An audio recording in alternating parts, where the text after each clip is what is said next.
MSI 2024 has been one of the best international tournaments we've seen in years. 14 best of fives and yet 0 region civil wars. 7 series going the distance. Breakout performances and hilarious collapses galore. And a dream matchup awaiting us in the finals. Who knew double elimination works so well to build hype? Besides everyone screaming about it for a decade. But before we can analyze the top 2, 10 teams will not be joining us on the biggest stage tonight. Let us pay tribute to the fallen. Yeah, that was about what everyone expected. Sure, the series against T1 went a lot better than expected, but in the end, a straw was just a complete non-factor in the group. The worst part is there really isn't much room to go from here because this essentially was the LLA All-Star team. The Straw's international debut was very by the numbers.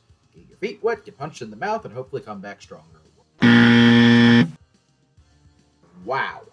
I think it's safe to say the international honeymoon phase for Loud has slammed shut. Losing the top is one thing. Upset was never going to happen, and they put up a good fight. But losing to GAM running 2 subs in convincing fashion?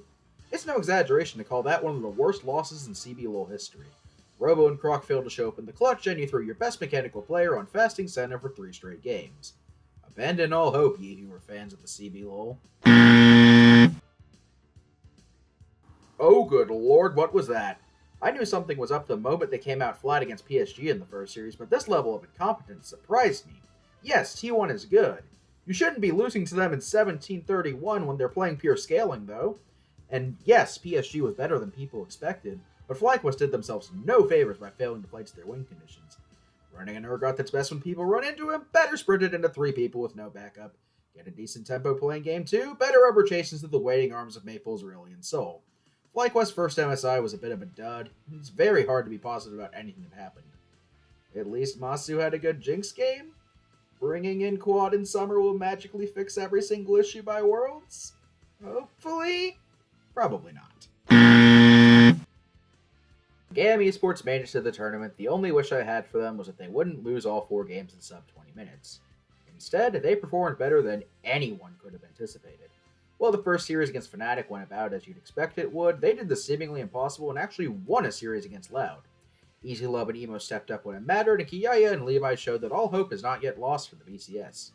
MSI was expected to be a funeral march for the region. Instead, GAM Esports, as tradition, have breathed new life into it. Rest easy, GAM. You deserve it.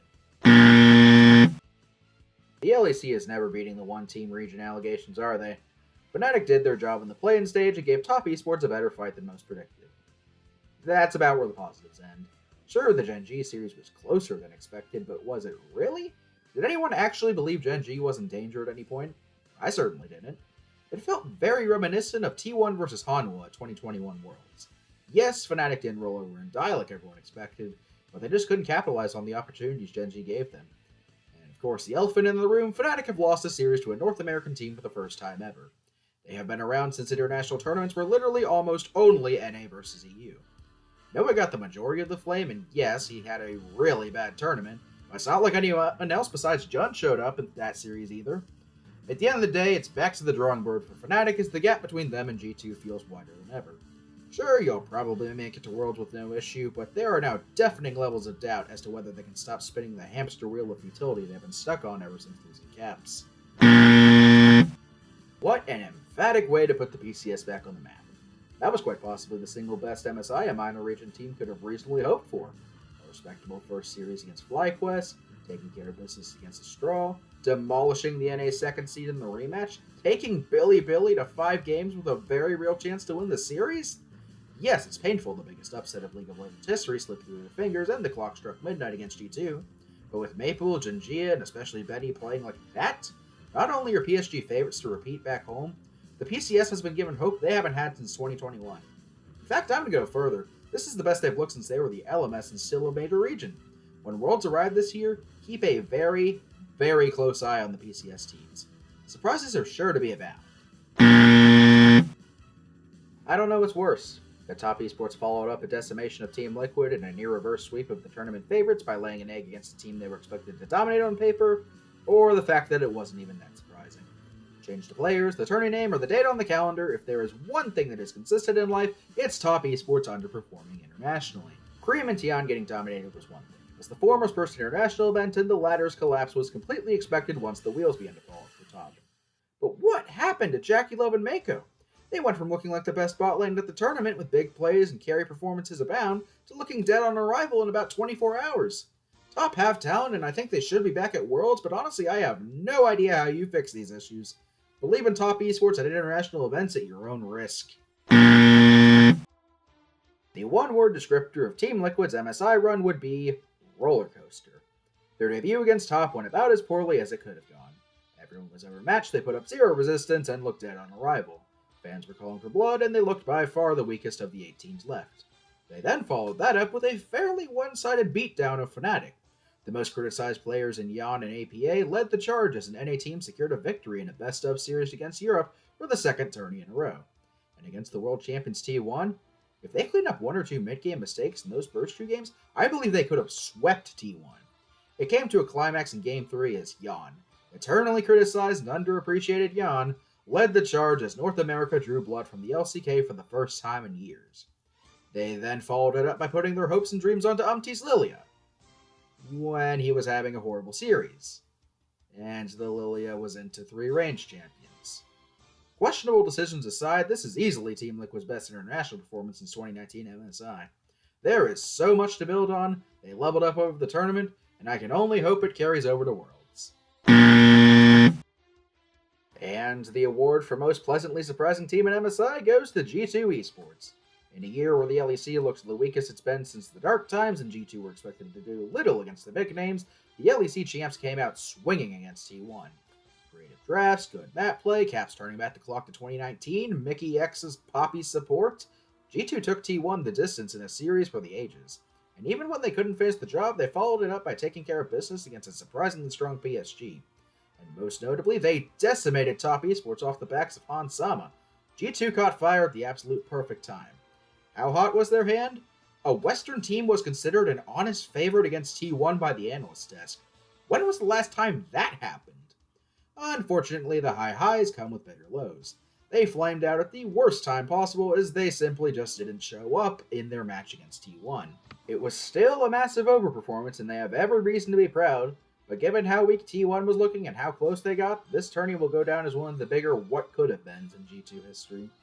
But if they can keep this up and even improve by the time Worlds rolls around on home soil, a top 8 might not be out of the question. This was easily the weakest T1 has looked in the Zeus owner Gumacaria area at an international event, and possibly ever if you discount the period where Faker was injured. The fact that they still got third and took a finalist to 5 games despite this should speak volumes about the amount of raw talent on T1. 17-31 against FlyQuest was good for a laugh, and every bracket series with the exception of the G2 rematch was the definition of entertaining, and Owner and Zeus in particular had a very strong MSI, but T1 just looked off the whole time. In particular, that was easily the worst international tournament from Faker I've seen from him in recent memory. He was getting put in the dirt consistently across the bracket stage. It was incredibly surprising too, given how good he looked domestically. But at the end of the day, even if this tourney was relatively disappointing, I still have full faith he and T1 will rebound without issue. Come October, T1 will not be giving up the Summoner's Cup without a fight. Hopefully the lessons they learned here will be a part of that. As the dust settles, 2 teams are left standing. The 2 favorites, in fact. From the upper bracket,